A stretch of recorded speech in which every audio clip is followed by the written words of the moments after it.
Hey there, I'm Keith, and I've been flying the Mini 3 Pro since it first came out, but I'm a little behind the ball in making videos about it, so I quickly wanted to go over my favorite accessories to use with the Mini 3 Pro. And just getting straight into it, my first accessory, if you haven't bought this drone yet, you should be buying the Fly More kit if you want to get the most bang for your buck. If you're looking for more batteries, a carrying case, and most importantly, that multi-hub charging, you should definitely check out the Fly More kit. It comes in two different flavors this time though, the regular and the plus. The plus allows you to have a 47-minute flight time, but it will put your drone over that 250 gram limit to where you now have to register your drone. If you don't want to register your drone, make sure you pick up that just regular Fly More kit with the regular batteries. However, going to my second accessory, if you didn't buy the Fly More kit like I did, this is the first drone I've never bought the Fly More kit.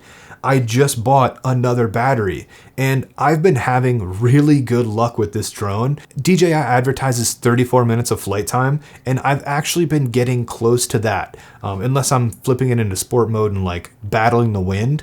Under pretty normal standard wind flight conditions, I've been getting like close to 30 minutes. My next accessory for the Mini 3 Pro is the remote controller with the screen. Unsurprisingly, having a screen that's just ready to be turned on and paired immediately with your drone. You don't have to put your phone in any kind of a holder and like hook it on and open the app. Start this up and the DJI Fly app is already ready to go. Makes your life a lot easier and you can take Instagram stories while you're also flying. So that's another bonus. I'm not going to go into too much detail about this because most people probably bought this when they were buying their drone, but if you didn't, definitely check into the remote controller with the screen. Also, if you have the RC with the screen, a screen protector would be really valuable. This glass doesn't feel as high quality as glass as the smart controller. So if you put this in your bag with your keys or something, there's a really good chance that you're going to scratch this front glass up. So I would recommend, if you have the RC with the screen, to get a screen protector. My next accessory for the Mini 3 Pro is DJI Care. I've been using DJI Care on all my drones.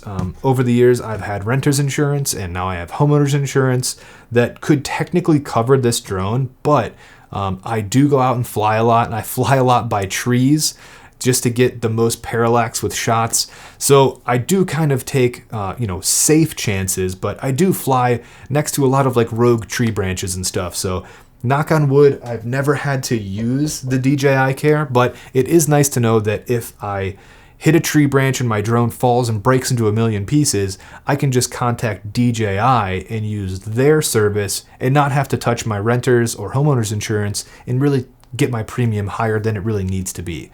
Okay, getting into non-DJI brand accessories. My first accessory with all of my drones is ND filters. Any camera that you're going to be using, especially outside during the day, is definitely going to need an ND filter to get the proper amount of motion blur and not have your footage look overly sharpened and digital. So I've been using Freewell filters on all of my drones and the Mini 3 Pro has been no exception. I've been using the regular ND filters and the Polarized ND filters.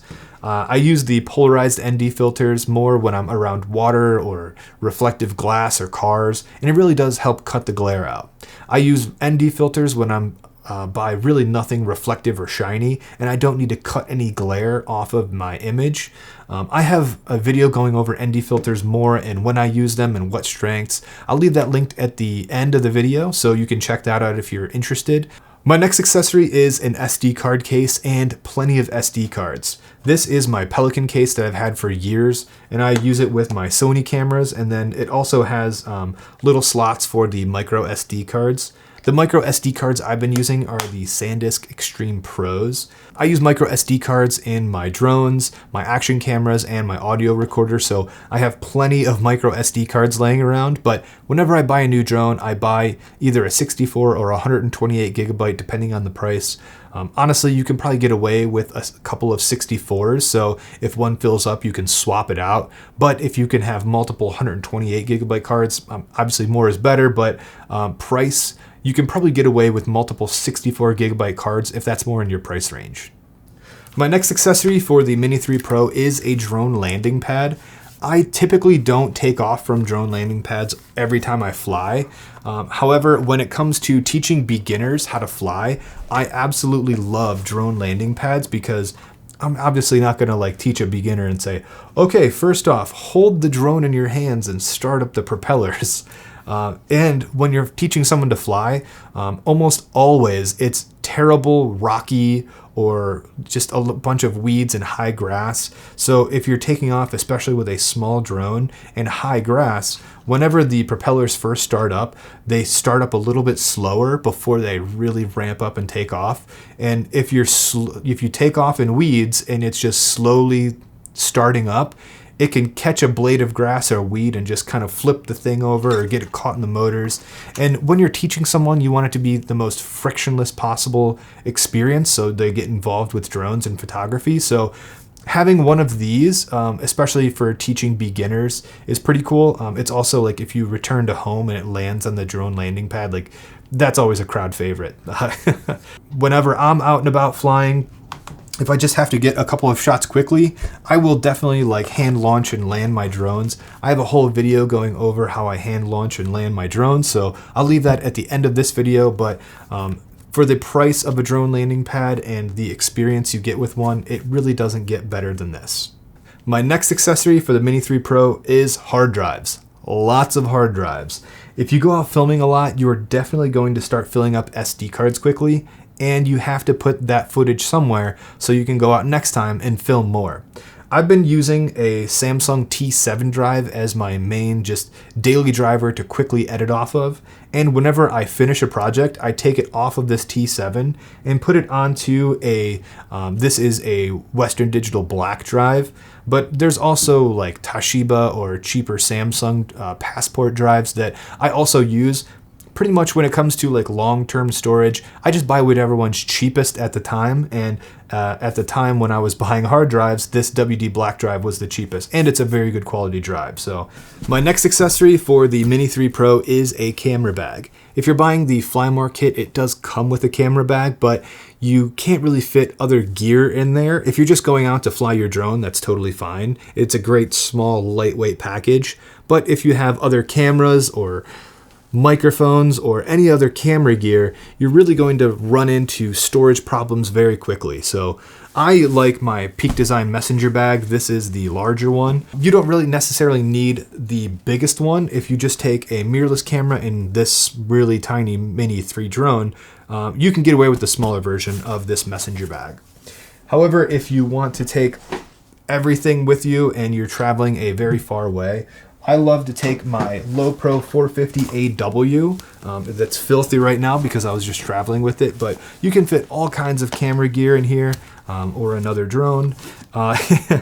So you can fit, I fit my 100 to 400 drone, filters, 3 lenses, and that camera body, and I still have enough room for cables and then just a miscellaneous pouch for like contacts and glasses and stuff. So there's a lot of storage space in here. It is a pretty expensive bag, but if you're looking to protect all of your stuff, I've had this hanging up in airports and people literally knock it off a table with all of my camera gear in it, and I've never once had any gear be damaged, and this thing's been everywhere with me. My next accessory for the Mini 3 Pro is a drone strobe light. If you're going to be flying at dusk or twilight, it is definitely recommended, or it's necessary in the United States, to have a drone strobe light. However, if you're going to be flying just on a regular kind of gray overcast day, like I live in Cleveland, Ohio, it's like 90% of the days we're having from here to the end of the year is going to be gray. Putting one of these on your drone, even in the daytime, if the visibility is not a bright bluebird day, will really help you actually find your drone in the sky. If you've ever been flying and you look down at your controller really quickly, and then you look back up to find your drone and it's not exactly where you thought it was going to be, there's that split second of panic. And if you have one of these lights on your drone, it's really easy to pick it out in the sky. So having a drone strobe light is good at, civil twilight or dusk, but if you're also flying during the day, putting one of these on the bottom of your drone can be really helpful. Again, I have a whole video going over these drone strobe lights. I made it pretty early in my YouTube career, so don't judge the quality too hard, but the thought process is there. So I'll leave a link to that in the video down below. Don't judge that one too hard. I'm not a fan of that video, but the content is good, so check that one out if you want. My next accessories for the Mini 3 Pro are the Cine sticks and cases. These cases are specifically made for the remote controller with the screen and the drone. So if you're not a fan of having big bags to lug around with you, you could buy these cases, and this works with the remote controller with the screen. The remote controller case works with the RC with the screen, with or without these sticks on. So you can place your remote controller in here, and now you have a really heavy duty case to take around with you. It feels like these are like high quality 3D printed cases. This is something that he reached out to me with my Pocket 2 video, and they were very similar cases. These ones seem a little bit more refined. The Pocket 2 cases had some like burrs and edges on them, but the material or the filament of these ones make it feel actually a little more high quality, and there is some actual felt on the inside. I tried to film this with my overhead camera a little bit ago, and it's really hard to film black felt on a black felt case, but it is nice because it kind of protects your drone and your remote controller when you do put these in here. So that is nice. One thing to note here though, if you are having your drone and remote controller in here, there's a little bit of play, and they just move around just a very slight bit. That is something to know if you get these and you're like, there's a little bit of play in here.